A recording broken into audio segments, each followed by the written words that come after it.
Praise the lord. Blessed food रेसिपीमध्ये आपल्या सर्वांचं खूप मनापासून स्वागत. आज आपण अगदी सोप्या पद्धतीने झटकीपट वेगळी फोडणी न देता अगदी 15 लोकांची पावभाजी फक्त 15 मिनिटांमध्ये कशी करायची हे बघणार आहोत. तर पावभाजी म्हणले की खूप सारी खटपट आली, खूप साऱ्या स्टेप्स आल्या, पण फक्त कुकरचा वापर करून अगदी 15 मिनिटांमध्ये सोप्या पद्धतीने सगळ्यांना समजेल अशी पावभाजी कशी करायची ते बघणार आहोत. तर एक एक करून आपण आधी साहित्य बघून घेऊयात. तर सगळ्यात आधी ते लागणाऱ्या भाज्या, या भाज्या तुम्ही आवडीनुसार कमी जास्त देखील घेऊ शकता किंवा यामध्ये तुम्ही अजून तुमच्या आवडीच्या भाज्या देखील ऍड करू शकता. तर सगळ्यात महत्त्वाचं म्हणजे पावभाजीसाठी लागणाऱ्या 4 भाज्या महत्त्वाच्या असतात. एक म्हणजे बटाटा, फ्लॉवर, वटाणा आणि टोमॅटो आणि कांदा. बरेच लोक घालतात किंवा बिना कांद्याची देखील पावभाजी होऊ शकते. या व्यतिरिक्त इथे मी ढबू मिरची देखील घेतलेली आहे. तुम्ही फरसबी घेऊ शकता, गाजर घेऊ शकता, कोबी घेऊ शकता. तर आता किती प्रमाण कितीसाठी घेतलेले आहे ते सांगते तुम्हाला. इथे जवळपास 1 किलो बटाटा घेतलेला आहे, अर्धा किलो मटार घेतलेला आहे. तर हा फ्रोझन मटार आहे. तुम्ही ज्या ताज्या मटारच्या शेंगा असतात त्या घेतल्या तरीही चालेल. इथे अर्धा किलो फ्लॉवर घेतलेला आहे. फ्लॉवरचे तुरे काढून स्वच्छ धुवून घेतलेले आहेत. 2 शिमला मिरची घेतलेली आहेत. इथे मी 3 कांदे मोठे चिरून घेतलेले आहेत आणि एक मोठा टोमॅटो घेतलेला आहे. तर आता टोमॅटो खूप महाग झालेत, तर सगळ्यांना टोमॅटो अगदी भरभरून वापरणं खूप कठीण होतंय. तर एका टोमॅटोचा वापर करून इतक्या प्रमाणामध्ये पावभाजी देखील बनवता येते. तर त्यासाठी आणखी एक टिप्स आहे, नंतर समजेल. तर एक टोमॅटो घेतलेला आहे. इथे मी 4 चमचे पावभाजी मसाला घेतलेला आहे. इथे अर्धा चमचा गरम मसाला घेतलेला आहे. एक मोठा चमचा आलं लसूण पेस्ट घेतलेली आहे, म्हणजे 2 छोटे चमचे आलं लसूण पेस्ट घेतलेली आहे. 2 चमचे लाल मिरची पावडर घेतलेली आहे. ही अंबारी मिरची पावडर आहे. इथे बटर घेतलेला आहे. बटर आवडीनुसार कमी जास्त देखील घेऊ शकता, पण पावभाजीमध्ये बटरचा फ्लेवर छान लागतो. 2 मोठे चमचे तेल घेतलेलं आहे आणि मीठ चवीनुसार घेतलेलं आहे. मोठी फॅमिली असेल तर नाश्त्यासाठी काय करायचं, किंवा अचानक घरी कोणी पाहुणे आले किंवा मुलांची छोटी मोठी अशी बर्थडे पार्टी वगैरे असेल आणि त्यांच्यासाठी काहीतरी बनवायचं असेल तर हा बेस्ट ऑप्शन आहे. तर ज्या बिझी मॉम्स असतात किंवा इतर कोणीही असू देत, अगदी कोणीही बनवू शकेल इतकी सोपी पावभाजीची ही रेसिपी आहे. तेल घालायचंय. तर आपली रोजची जेवणाची भाजी आणि पावभाजी यामध्ये फरक असतो, त्यामुळे फोडणी घालताना किंवा त्या ज्या स्टेप्स आहेत त्या फॉलो करताना व्यवस्थित फॉलो करायच्या. तर मला खात्री आहे की ही पावभाजीची रेसिपी बघितल्यानंतर नेहमी याच पद्धतीने बनवाल. तर पावभाजीचा रंग छान लालसर येण्यासाठी काय करायचं किंवा रंग टिकण्यासाठी काय करायचं, ह्या सगळ्या गोष्टी मी रेसिपी करत असताना सांगणार आहे, त्यामुळे स्किप करू नका. रेसिपी व्यवस्थित बघा. तर 2 बटरचे तुकडे घेतलेले, त्यापैकी एक तुकडा आत्ता घातलेला आहे. तेल आणि बटर चांगलं गरम करून घ्यायचं. तेल आणि बटर चांगलं वितळलेलं आहे, गरम झालेलं आहे. तर जी आलं लसूण पेस्ट घेतलेली आहे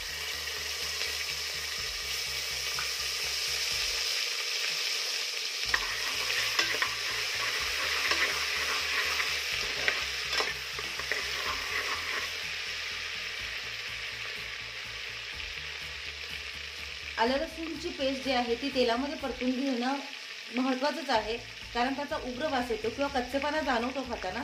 त्यामुळे आलं लसूणची पेस्ट छान बटर आणि तेलामध्ये परतून घ्यायची आहे. आलं लसूणची पेस्ट छान परतून झालेली आहे. आता काय करायचं, त्याच्या सगळ्या भाज्या घेतलेल्या आहेत याच्यामध्ये घालून द्यायच्या.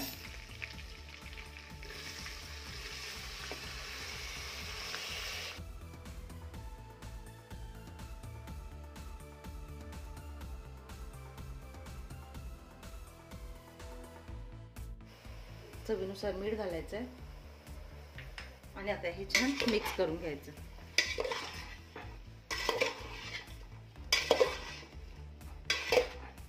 तर महत्त्वाचं असतं ते म्हणजे जे आलं लसूण पेस्ट आहे ती परतून घ्यायची, कारण त्याचा उग्र वास येतो. ती परतून घेतली तर बाकी सगळ्या भाज्या आपण अशा टाकू शकतो. तर पाणी किती घालायचं, तर ह्या ज्या भाज्या आहेत त्या बुडे इतपत पाणी घालायचं, म्हणजे अगदी परफेक्ट पावभाजीची कन्सिस्टन्सी होते. तर कोणाला जाडसर पावभाजी खायला आवडते, कोणाला अशी छान पातळ अशी खायला आवडते. तर इथे बघा भाज्या बुडतील इतपत पाणी घातलेलं आहे. आता कुकरचं झाकण लावायचं आणि छान 4 ते 5 शिट्टी करून घ्यायची आहे. पावभाजी अगदी परफेक्ट शिजते या पद्धतीमुळे. आता हे पहा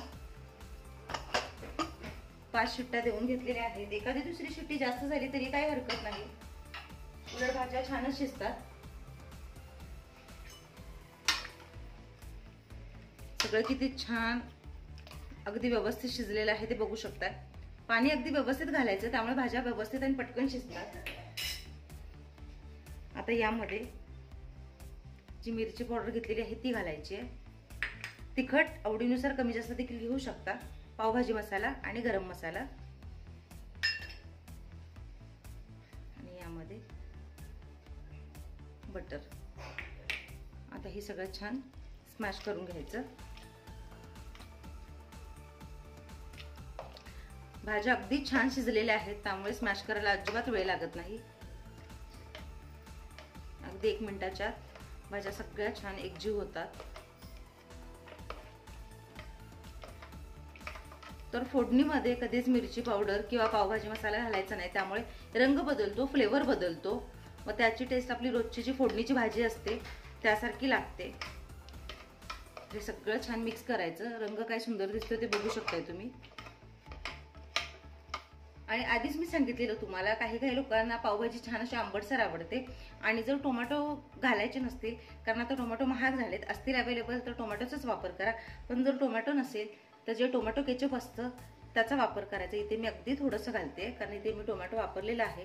पण तुम्हाला टोमॅटो वापरायचा नसेल किंवा टोमॅटो नसेल तर 2 ते 3 चमचे केचप घालायचं. पण केचप हे भाज्या शिजताना घालायचं नाही. हे सगळं छान मिक्स झाल्यानंतर मग केचप घालायचं आहे.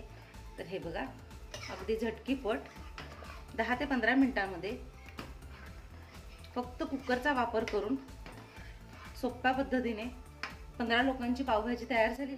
1 ते 2 मिनिट फक्त याला पुन्हा एकदा उकळून घ्यायचं आहे.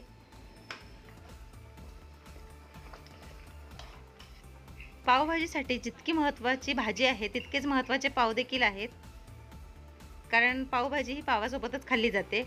एक तवा ठेवलेला आहे, चांगला गरम केलेला आहे, त्यावर थोडंसं बटर घातलेलं आहे. थोडीशी पावभाजी घालायची, पसरायची, त्यावर पाव घालायचे. पावाच्या वरच्या बाजूने देखील थोडं बटर लावलेलं आहे, तर बटर आवडीनुसार कमी जास्त घेऊ शकता. पाव सगळ्या बाजूने छान असे भाजून घ्यायचे. तर अगदी गाड्यावर मिळते तशी चमचमीत पावभाजी बनवायची असेल तर ही स्टेप नक्की फॉलो करा. तर मार्केटमध्ये असे मधून कट असलेले पाव भेटतात, त्यामुळे ते एक काम सोपं होतं. तर बघा, बघूनच तोंडाला पाणी सुटलं असेल, इतकी मस्त चमचमीत पावभाजी, तीही इतक्या सोप्या पद्धतीने दाखवलेली आहे. आशा आहे रेसिपी तुम्हाला आवडली असेल, समजली असेल. मग वाट कसली बघताय, एकदा या पद्धतीने नक्की ट्राय करून बघा. तुमचा अनुभव माझ्यासोबत शेअर करा. चॅनलवर नवीन असाल तर सबस्क्राईब करा, लाईक करा, शेअर करा. सगळ्यात महत्त्वाचं म्हणजे जी काही बेल आयकॉन दिसते म्हणजेच घंटी दाबायला अजिबात विसरू नका. भेटूया अशाच एका नव्या आणि पारंपरिक रेसिपीसह. तोपर्यंत स्वस्त रहा, मस्त खा आणि माझ्या रेसिपीज बघत राहा. रेसिपी बघितली त्याबद्दल खूप मनापासून धन्यवाद. एकदा नक्की ट्राय करून बघा. तुमचा अनुभव माझ्यासोबत शेअर करा.